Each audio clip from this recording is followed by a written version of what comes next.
እዚ አገልግሎት ቴሌቪዥን ኤርትራዊ ከመይ ተምሲል ዝኸበርኩምን ዝኸበርክንን ተዓዘብትና ንሎም ሶሉስ 7 ሰነ ሰዓት 9 ምሽት ተዳለወ ዜናታት ሒዝናልኩም ቀሪብና ኣለና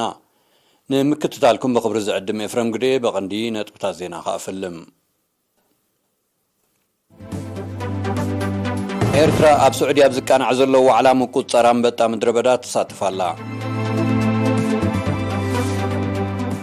መበል 31 ጽምብል ናጽነት ኤርትራ ኣብ ቤልጂየም ብልዑል ማዕርግ ተኸቢሮም ኣብ ናቕፋ ትርከብ ቤት ትምህርቲ ስነ ኪነት ዊና 36 ተምሃሮ ኣመሪቓ ዲፕሎማስያዊ ዘይምቅዳው ኣውስትራልያን ቻይናን መሊሱ ከይዓርግ ተሰጊዩ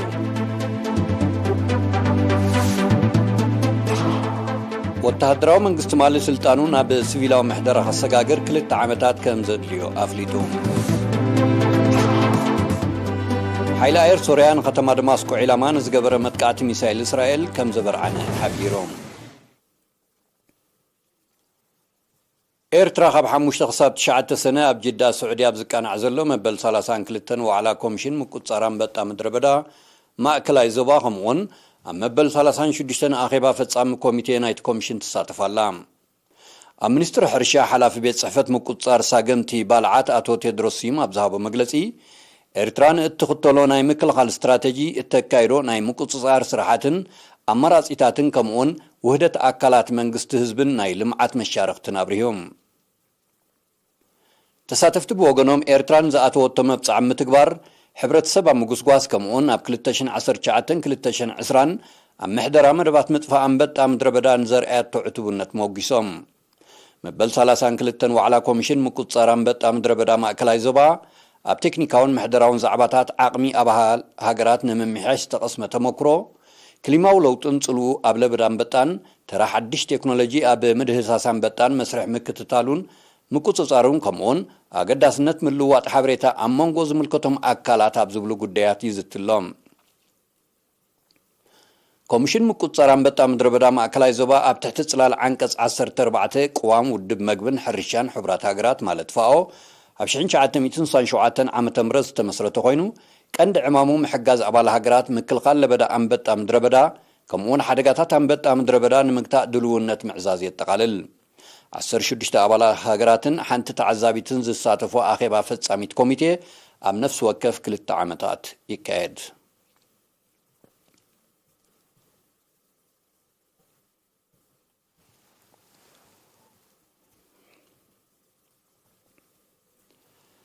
ከም መቐጽልታ ናይቲ ኣብ ዝተፈላለየ ሃገራት ክካየድ ዝቐንየ መበል 31 ዓመት ጽምብል ናጽነት ኤርትራ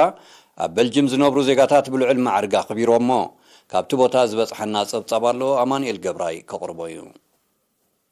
መበል 31 ጽምብል ናጽነት ኤርትራ ንያትና ነጻሕርያ ናብ ትሕዚ ዝብል ቴማ ብ4 ሰነ ኣብ ከተማ ብራስልስ ቤልጂየም ብውዕውዕ መንፈስ ተኸቢሮም እቲ ብዕዙ ዝተሳትፎን ኣበርክቶን መንስያ ዝማዕረገ ጽምብል ብባህላዊ መሰናዶ ዝተሰነየ ምንባሩ ካብቲ ቦታ ዝበጽሐና ሓበሬታ ኣፍሊጦም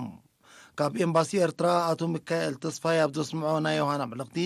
ኣብ ውሽጥን ወፃን ዝርከብ ህዝቢ ኤርትራ ናጽነት ኣብ ምምጻእን ሉዓላውነት ኣብ ምውሓስን ንዘርአየ ሓድነትን ሓርበኝነትን ብምጥቃስ ንንጹፍ ተሳትፎ መንስያት መጊሶም አምባሳደር ኤርትራ ኣብ ኤውሮፓ ሕብረትን ሃገራት ቤኑሉክስን አቶ ነጋስ ካሳ በወገኑ ኣብ ዝሓለፈ 31 ዓመታት ናጽነት ህዝብን መንግስትን ኤርትራ ኣብ ምትከል ናጽሕርያ ጸኒዖም ዝተቃለሱ ኣብ ዝተፈላለየ ዓውድታት ምኸተን ልምዓትን ዓበይቲ ዓወታት ከም ዘመዝገቡ ብምሕባር ናይ ለማ ዓመት ቴማ ነዚ ዘንጽባርቕ ከም ዝኾነ ገሊጾም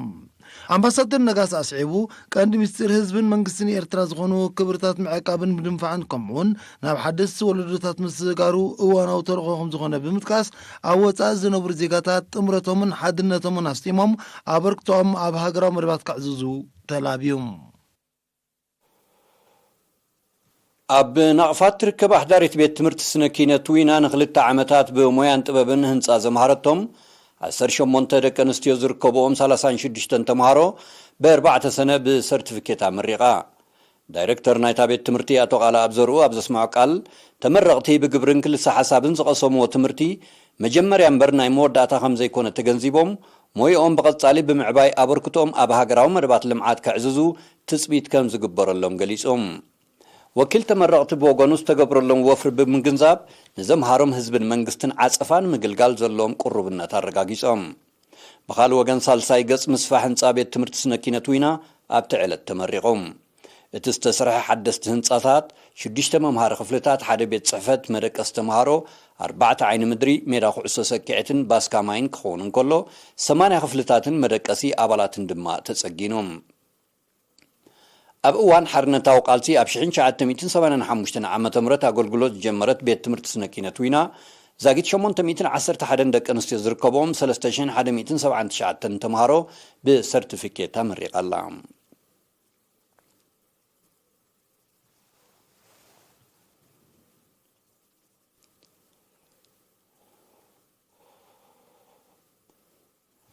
ኣብ ዝተፈላለዩ ንዞባታት ማእከል ምንጭትት ማይ ናይ ምውሓስን ዝተበላሸወ ትሕተ ቅርጺ ናይ ምጽጋንን ምሕዳስን ትሕተ ቅርጺ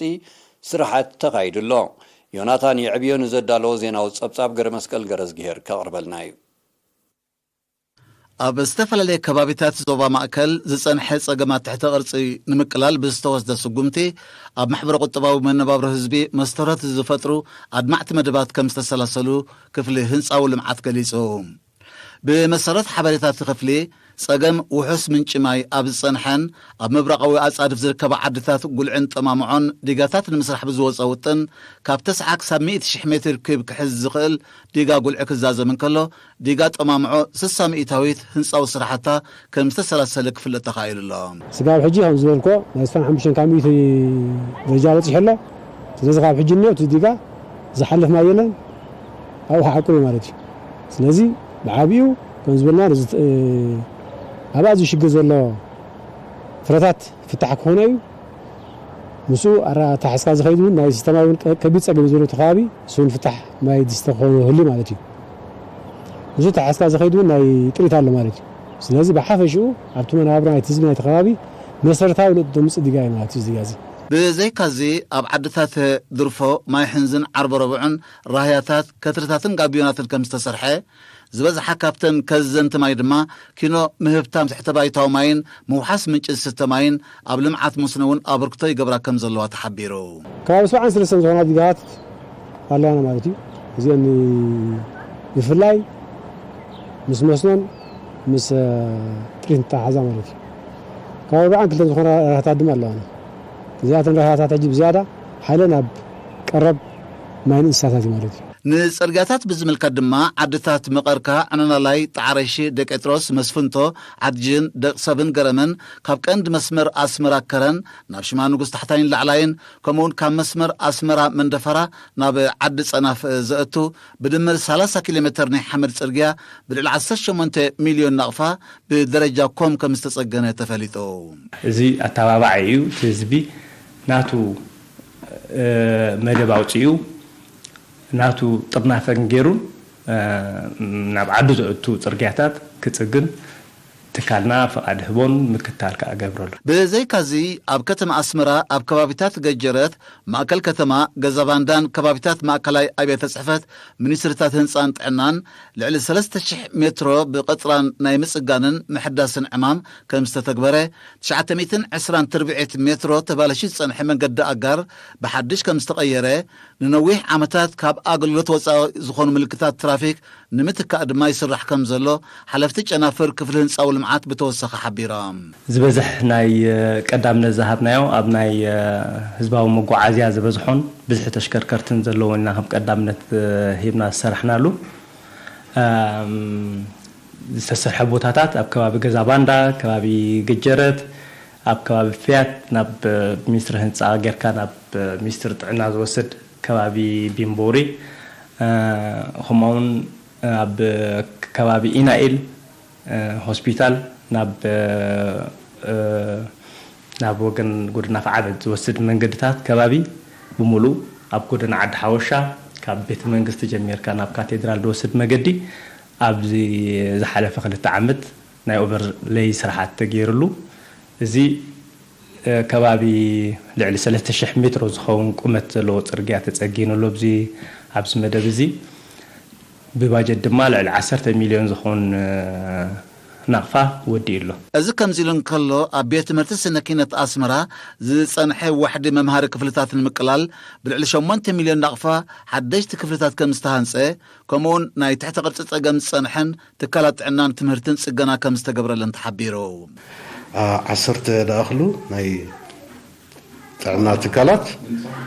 ናይ ጽገና ስራሕቲ ተኻይድሎም 8 ኣብያተ ጽሕፈታት ናይ ንኡሳን ዞባታት ናይ ጽገና ስራሕቲ ተኻይድሎም ማለት እዩ ኣብዚ ናይ ኣብያተ ትምህርቲ ምስ ንመጽእ ቤት ትምህርቲ ስነ ኺነት ኣስመራ ናይ ጽገና ስራሕ ናይ መናድቕ ናይ ናሕሲ ኣስቤስቶስ ዝነበረ ኤጋሽት ናይ ምቅያር ስራሕ ተኻይዱ ካልእ ኸኣ 6 ክፍልታት ዝሓቆፈ ሓደ ብሎክ ሓድሽ መምሃሪ ክፍልታት ተሰሪሑ ማለት እዩ ናይ ወጻኢታቱ ክርኢ እንድሕር ኮይና ልዕሊ 8 ሚልዮን ኣቢልኾን ኣብዚ ስራሕ ኩባንያ ህንፃ ሰገን ተዋሲኦም ማለት እዩ እቶም ሓለፍቲ ጨናፍር ኣብ መወዳእታ ከም መቐጸልታ ናይቲ በብግዚኡ ክካየድ ዝጸንሐ ቅየሳዊ ስራሓት ኣብ ንኡሳን ዞባታት ሰረጅቓ ጋላንፍሕን በሪኽን ዝርከባ 10 ዓድታት ሓድሽ ቅየሳዊ ውጥን ክካየደለን እንከሎ ናይ 25 ዓድታት ድማ ኣብ መስርሕ ከም ዘሎ ኣፍሊጦም ክቡራትን ክቡራንን ተዓዘብትና ስዕብ ኣህጉራዊ ዜናታት እዩ ምክትታልኩም ክትቅጽሉ ደጊምና ብኽብሪ ንዕድመኩም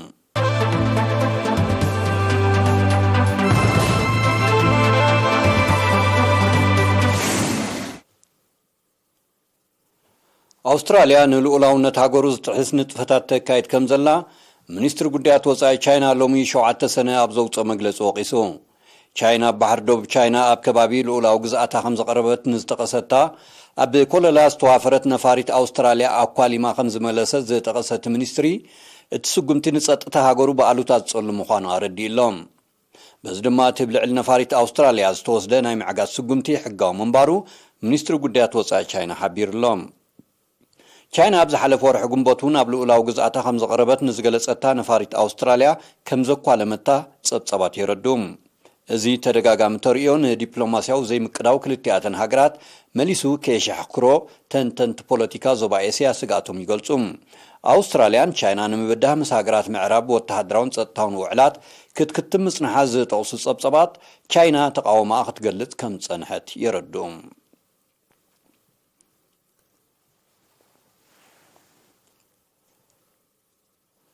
ወተሃደራዊ መንግስቲ ማሊ ስልጣኑ ናብ ሲቪላዊ ምሕደራ ከሰጋግር ብውሕዱ 2 ዓመታት ግዜ ከም ዘድልዮ ፍሊጡ እቲ መንግስቲ ጸጥታውን ማሕበረ ቁጠባውን ኩነታት ሃገሩ ንምውሓስ ይሰርሕ ከም ዘሎ ብምሕባር ኣብ ሓፂር እዋን ምርጫ ከካይድ ካብ ዝተፈላለዩ ወገናት ክቐርበሉ ንጸንሐ ጻውዒት ከም ዝነጸጎ ዝዝከር እዩ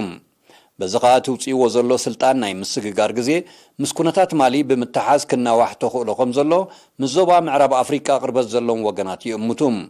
ካብ 2020 ዓመተ ምህረት ጀሚሩ ብዕልዋ ስልጣን ሒዙ ዘሎ ወተሃደራዊ መንግስቲ ማሊ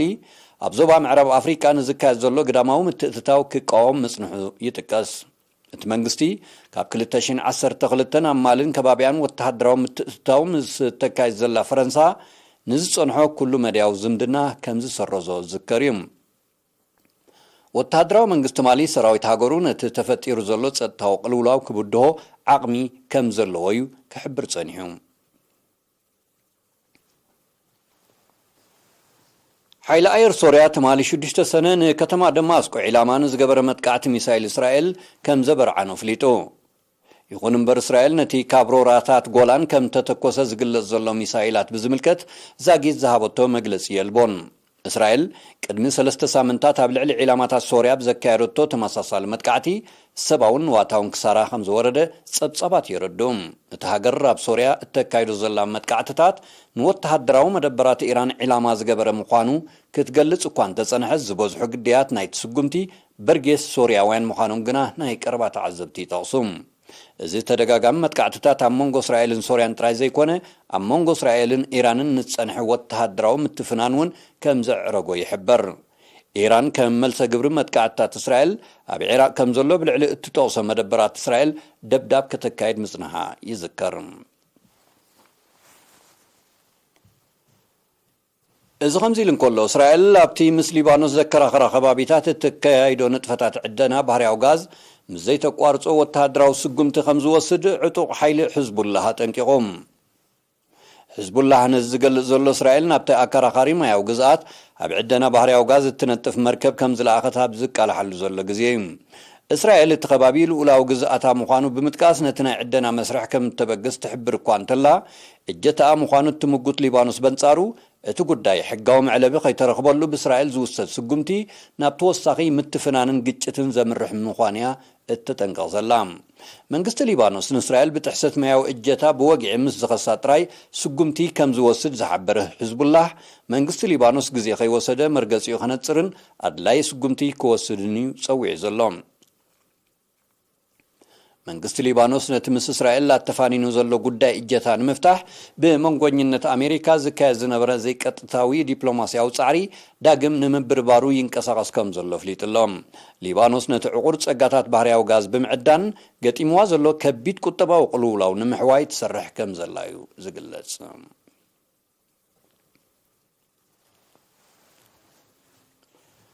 منقست سمين كوريا فتنة نيكولاساو أسوار مزكايت كتتاو ملاش كم زهبولو منقست أمريكا تنكيغو سمين كوريا دحر خلتشن عصر شوعتن فلما أوان نيكولاساو أسوار من فتان مدلوات تقبر كم زلا زخصص منقست أمريكا زي ناهو قراو تسطتا بحافشا نسطتا زوبا حوس دسيت كوريا دما بفلاي بقالو تازي صولو مخانو بمتكاس سمين كوريا فتنة اتنتكايدا ترير ملسا قبري كم زهبولو فليت اللهم منقست أمريكا بتوساقي قبل علم منقست سمين كوريا ترير أهقراو سقمتي كمزو السدون قليس منقست أمريكا نزمت انقاطاز زغرب زلو دحرت سمين كوريا بحموشت سنة زكايرتو فتنة ناي حتصير رحقات بالستيكاو ميسايل كمل سقبري دبو كوريان أمريكان تمساسا الفتنة خمزة كايدا أبزقلت عليهم بس دما عمون غزن تتصاررت وغنات حدش كالغلاو تخصيتو خمزر ليهم تنتهلو كونتات حاوس دسيت كوريا زحبروم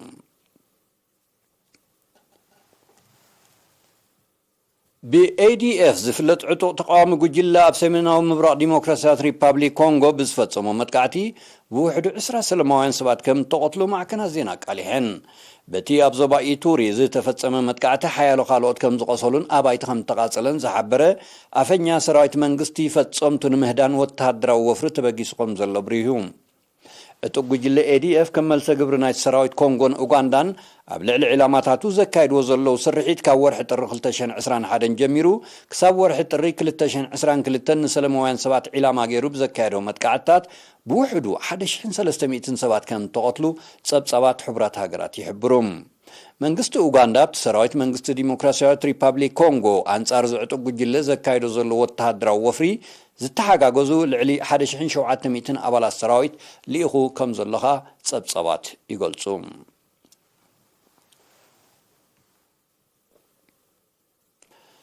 مباركس كبراتن كبرانن لهم سولوس مشست تدالو زينا ومسنادو اونا نمزام كاندي نتبتاتو خدق مالكم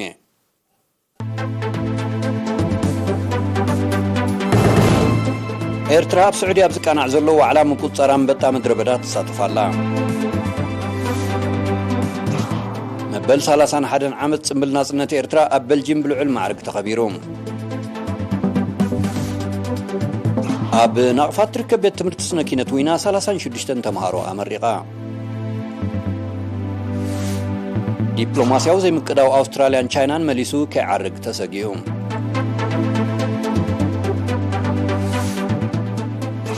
وتهدراو منقست مالي سلطانون أب سفيلاو محدرة خسقاقر كل التعامتات كم زفيليو أفليتهم عيلا أير سوريان ختما دماسكو علامان زقبر متقعت ميسايل إسرائيل كم زبر عنهم حبيرهم زيناو مستنادو أنا بستزازيم الله زقلت الفنو RTV كتكتاتو الدما بخبري نعدمكم